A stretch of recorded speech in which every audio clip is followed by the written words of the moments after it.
We are now joined live with Dr. TK Harris via telephone. I believe Dr. Harris is somewhere in Lesotho. So welcome and thank you so much for making time for mid-morning talk on Salam Media this morning. Assalamu alaikum wa rahmatullahi wa barakatuh. Welcome, Dr. Harris. Sister, thank you so much for helping us, and I feel privileged to be part of your first show, and very excited and happy to do so. Thank you so much. It's actually an honor for us as we have one of the most interesting topics, and I think especially on Muslim media, there are so many questions raised, and I have a structure of questions ready for you here. But the one thing that I'm just very keen on is bridging the gap between mental health and religion. I think that mental health, would you agree, has generally been stigmatized, but is it more so in terms of religion, would you say, from your experience? Yes, that is one of the issues that I guess drew me towards the working more exclusively for the Ummah. It was the issue that actually, broadly speaking, in society, mental health is something which we historically been a little bit shy or apprehensive to approach. And what I discovered, both through my own experience, and I'm sure the listeners identify with this, is that people, especially in religious communities, there may be a second barrier, which is sort of slightly cultural, associated with madness. And there's also a degree of simple lack of knowledge and some misinformation that also comes across when people are worried or depressed, sad, or addicted. They often reach conclusions which aren't particularly helpful or accurate. They may feel like, for example, if they're depressed, that Allah is punishing them, or if they become addicted, they feel that Allah has abandoned them, and this only serves to make them, I guess, more disabled and more feeling alone. So I took to trying to create a connection to stop this kind of false choice between choosing to see a doctor who would prescribe you pills and therapies, or seeing an imam referring to your Quran and Hadith, finding that you can't find a middle ground, or one where those two things coincide. So yes, indeed, it is something which is a rich area, which I feel almost lucky to be in, because actually so much of the work is simply informing people about debunking some of the myths, and they immediately start feeling better once they know. And what would you say are the most common myths? Sorry, you just cut out for a second. Okay. I'll repeat that. What would you say are the most common myths? Yeah? Can you hear me? Oh, well, yeah. I think the common myths are, common, I'd say, misunderstanding. For example, if you are suffering. So if people are suffering mentally or physically, they sometimes feel often that, because of something that I did, that I'm being punished, or perhaps my salah or my du'as are not being accepted, or that I am somehow, my iman is being broken or tested, or my salah is unacceptable because of what I've done. So this preoccupation with feeling aloof, or feeling abandoned, or feeling, even some people feel unempowered to go and even pray the salah or go to masjid, because they may feel so ashamed about the way their mind is functioning, and they can't. It feels so awful for them to even talk to someone else about it, because they may hear the same things and approach somebody, and he then says, yes, it's because you're not praying your salah well enough, and that sort of thing. So that is a very, very common issue, which I'm very keen to, and very happy to let people know about, and they feel much relief when I let them know the truth, so to speak. Yeah, well, I think demystifying that myth would take quite a task, but I think we need to start somewhere. And I think people like yourself, in the position that you're in and with the knowledge that you have, I think the academic, secular information is so important to have so that people can understand that there's a particular framework around the physiological and neurological and psychological connections to your spiritual well-being as well. So I think that that's why I'm so excited about this program, because I hope that our discussion today can in fact help to remove or to demystify those myths. But so can we talk about what drew you to psychology? Because from psychology, of course, you moved into psychiatry and the medical aspect and the neurological aspect. But what drew you to psychology? Well, psychology is really the basis or the human, the study of human thoughts and behavior. And I actually approached it as a psychiatrist because I'd initially trained in medicine, Mm-hmm. and I training towards being a cardiac surgeon for a while, and then I turned to neurosurgery. And although I found those were very noble specialties with doing good work, one sometimes discovers that sometimes you're not as interested as you thought you'd be or you'd hoped would be. And I found that actually a lot of those interventions we did in surgery they were very prescribed and very measured and controlled, and they did good work. But what fascinated me was the unknown, or the elements of complexity that drew someone to help. And I guess there was one moment, or a few moments, which were particularly pivotal. When I was doing cardiac surgery, I looked at the ward, and there were about 12 admissions. And it struck me that it was a fairly standard week. We had about, say, 12 people who come in, and roughly about half of them had come in because they'd had heart attacks. And of Mm-hmm. those, most of those had had heart attacks in relation to their lifestyle, their stress. Some people had received some terrible news. They might have lost their job, or they were stressed because they were ill in some other way, or their partner or children were in an accident. And that struck me as a fantastic connection, that this idea between mind and body being separate were clearly not tenable, because here it was somebody received some bad news or is stressed, and then you get a physical blockage in the heart. So how can it be that we say, oh, mental health is not really that important? In fact, if they had looked after their mental health, then arguably they would not have ended up in hospital with a heart attack.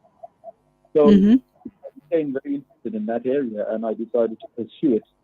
And I ended up doing psychiatry. So I returned to Oxford and joined what's called psychiatric in rotation. And from then on, I pursued further interest in neuropsychiatry, which is really that of mental health and mental disorders, but with a specific leaning towards understanding the physical elements of the brain and really, really complex, fascinating areas such as epilepsy or autism, dyslexia, these things which are sort of half in the physical, but also in the psychological. So, and the more specialized I became, the more I realized, as any conscientious person does, that the more I knew, subhanallah, the less I realized I knew.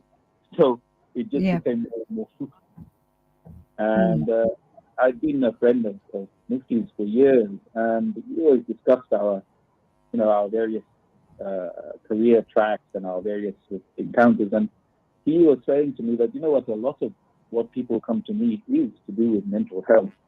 And a lot of it is people misunderstanding or forming unhelpful ways of trying to deal with their mental health. And how about if you look at this more closely? And that was the beginning of my quest to try to connect the two areas. And I had, well, initially I was apprehensive because as a scientist or as someone in a secular world, you often you get this slight feeling that maybe I'll find things in Islam which might contradict or go against what I have learned in the secular world. But Mm. subhanAllah, the more I look, the more I find actually that's not the case at all.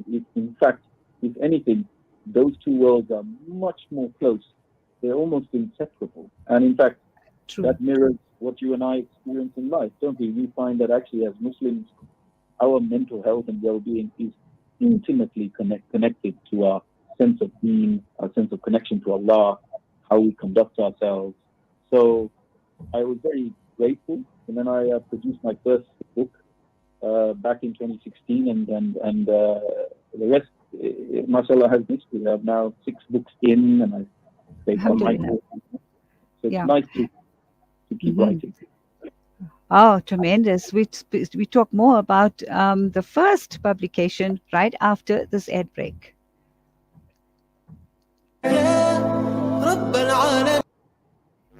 Listen to something fresh. Listen to Salam Media, your humanitarian broadcaster.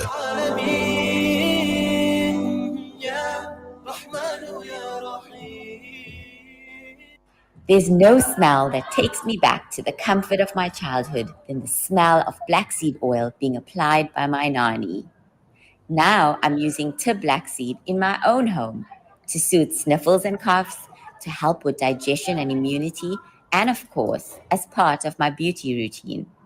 After all these years, I've come to appreciate the wisdom in finding comfort and shifa in trusted treatments like Tib black seed. You can find Tib black seed at all leading pharmacies or find out more at blackseed.co.za. Over 33 million people have been affected by the devastating floods in Pakistan. Homes have been destroyed, crops have been swept away, and roads have been damaged. Families are mourning their loved ones while trying to survive these horrific conditions. Penny Appeal is on the ground now, delivering food, shelter, medical supplies, and water to those in need. You can help save a life by donating today. Visit our website, www.pennyappeal.org.za, or call 031 1100 573. Penny Appeal, South Africa. Small change, big difference. Shimmer, sparkle, captivate. Nothing less than a masterpiece. Droplets of gold inspires precious design. Platinum bursts with intricate freshness, and every pure diamond becomes more than just a girl's best friend. Voda Gold Gem Jewelers, where timeless dreams become a reality. Come to us. We tailor-make designer gold, platinum, and diamond jewelry. Trade in or remodel your old gold. Clad yourself with classy name-branded watches. We offer insurance valuation and free zakat calculation. Visit us at 534 Ridge Road, Overport, or call 031 208 9142. Voda Gold Gem Jewelers, manufacturers of fine gold and diamond jewelry. When the perfect blend of stylish decor, exquisite halal cuisine, and warm hospitality come together, it could only mean Al Bayt Lodge, your true home away from home. Al Bayt is the ideal heaven for families, business people, and tourists with its 4-star family rooms and other luxurious facilities, conveniently situated close to Port Elizabeth Airport, the beach, and other amenities. Your stay will be truly unforgettable, as you'll be taking home lasting memories of the warm hospitality, the serenity and tranquility that Al Bayt has to offer. For reservations, call 041 583 6415 or visit www.albaytlodge.co.za. It's a new beginning. It's a new era. Salam Media, humanitarian journalism. I'm Najma Kota. You are on the mid-morning show on Salam Media. My very special guest, Dr. TK Harris. And just before the break, Dr. Harris mentioned his first book. It's titled Instant Insights, A Guide for Happiness and Mental Health. Dr. Harris, can you give us a sneak peek into this publication? Yeah, so, mashallah, I can also be very glad to announce that a few weeks ago we reached our sales target, and that book is now available free for anyone who wants to download the electronic version. And I'm very glad to give it out, because that was my aim all along. Insights was really the question I wanted to ask or answer behind that was, well, how does an everyday Muslim, how can an everyday Muslim think about their own mind, and in an Islamic way, which is compatible with what we know about science and which is compatible with what the Quran and Hadith tell us about how to manage happiness, manage difficulty, how to achieve our goals in life, how to find purpose, how to resolve conflicts, or how to deal with people and relationships.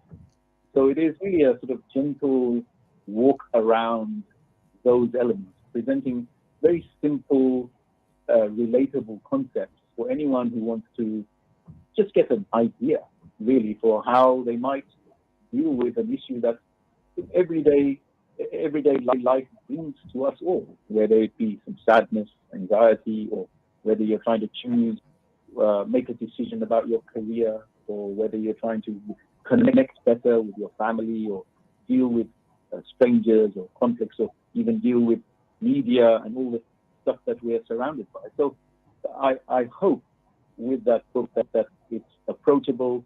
It doesn't read like a sort of a classic motivational text. It isn't entirely about, you'll get there, you'll be fine, feel better. Mm-hmm. I want to give some depth behind that so that I could say, well, you'll get there, and this is how. Here are the steps, and this is what the Quran and Hadith say, and this is how scientifically I would suggest these are the things that you can do to help yourself to achieve those things. So, and it's been received well, mashallah. Always subject to revision and updating. So the third edition is what is available free, and I'm sure you can. I can share the link with you so anyone can download it and dip into it, inshallah. Yeah, please. I'm sure most of our viewers, listeners would be interested. We'll also post it on our Salam Media platforms. But, as I was listening to you, what came to mind was that typical motivational type of writing, or, coming from someone with a psychiatric background. However, the word insight came to mind as you spoke, because it's not just a tool that one uses in order to be guided through how one can, have a fulfilling life in terms of happiness and mental health. But when you talk about insights like that, and you say instant insights, and it becomes a very valuable tool for Muslims. And I'm sure it's reached the broader audience. Do you think you've been able to reach a broader audience in terms of non-Muslims with this type of knowledge sharing? Well, I hope so, inshallah. When I wrote it, I wrote it with reference to conversations I've had with a Mufti. And as you're well aware, Mufti has an appeal across religions, across cultures. And Correct. Only a couple of weeks ago, I was with him, and we just popped out of his house to run an errand in I think a shop in South Africa called Checkers. And what was remarkable was that as we were pushing the trolley along, there were people who came to meet him or just said that they recognized him, but every one of those happened to be non-Muslim. And they were white, black, colored, and they were just saying, "Oh, are you Muslim?" And then, he would do the obligatory, "Yes, I am," and they'd have a selfie. But it just reminded me of how his appeal is. Right. When I wrote the book, I wrote it essentially for people of faith. But I tried to walk a line which was more towards the Ummah, because I found that if I was trying to make it too broad-based, I wouldn't be able to quite use as much of the Quran and Hadith and what is our Islamic body of knowledge as I would be able to as I did, because that way I could dig into what the Quran and Hadith say rather than just give slightly more superficial knowledge. And I think there's no doubt, no lack of sort of motivational or psychological books out there. And I wanted to avoid just being another one of those. I wanted something that was specifically useful for the Ummah, but for anyone who thinks about God or who follows the book, so to speak, it also has that.